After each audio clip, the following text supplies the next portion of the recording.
Hi, I'm Andy Abramson, editor of VoIPWatch, and today we're going to talk about WiMAX, what it means and how it works.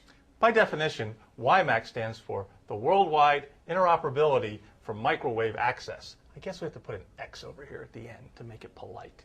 So anyway, what is WiMAX? Well, for starters, it's a standards-based alternative to DSL, cable, and T1 lines. Let's go to our famous friend, the infamous Internet Cloud.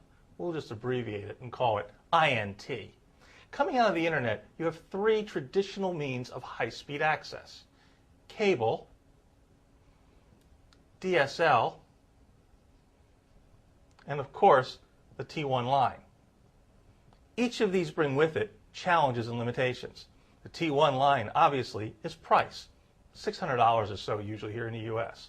For DSL, the challenge is distance. If you go past about 17,000 to 18,000 feet, you won't even get DSL, but your speeds really fall off at about 9,000 or 10,000 feet. Cross them off. And of course, cable, first the cable company has to have a franchise, and secondly, they have to offer you high-speed internet access where the cable goes. Now, let's talk about WiMAX and how it overcomes these limitations. First, you're going to have a WiMAX tower. The WiMAX tower is going to exist in multiple locations around a community or out in the countryside. That tower is going to transmit and receive signals that are WiMAX oriented. Where are they going to go? They're going to go to transceivers. Those transceivers, think of them like DSL or cable modems, receive and send WiMAX signals back and forth to the towers. Those are connected to other devices, endpoints like computers, Wi-Fi equipment, or anything that can receive an Ethernet connection, like a router. But also what's great about WiMAX is a standard called mobile WiMAX that will be coming into existence. For mobile WiMAX, people on the go will be able to also access that same network of antenna towers that are all put together in a mesh format. As a matter of fact, that's what makes WiMAX so great. It fills in the gaps that you currently have that either the limitations of DSL or cable impose, the costs of T1s, or the fact that cell towers can't be everywhere simply because of population concentration. That's what makes WiMAX so easy and a way to get people connected. So what does all this mean and who's it going to benefit?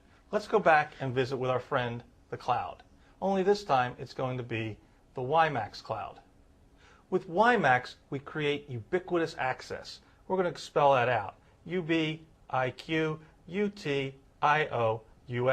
Ubiquitous. Basically meaning it goes everywhere and for everyone.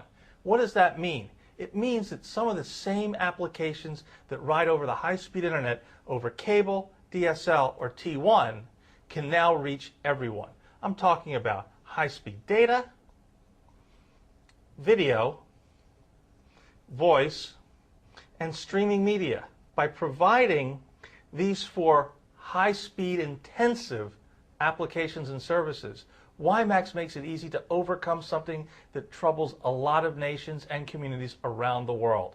What is that? It's called the digital divide. The digital divide affects nations and communities. How? They don't have high-speed internet. That puts them at a disadvantage. That means they don't have data, video, voice, and streaming, which they need in order to compete around the world. This can be a country in Africa, or it could be a community here in the United States. The digital divide, like IP, knows no boundaries.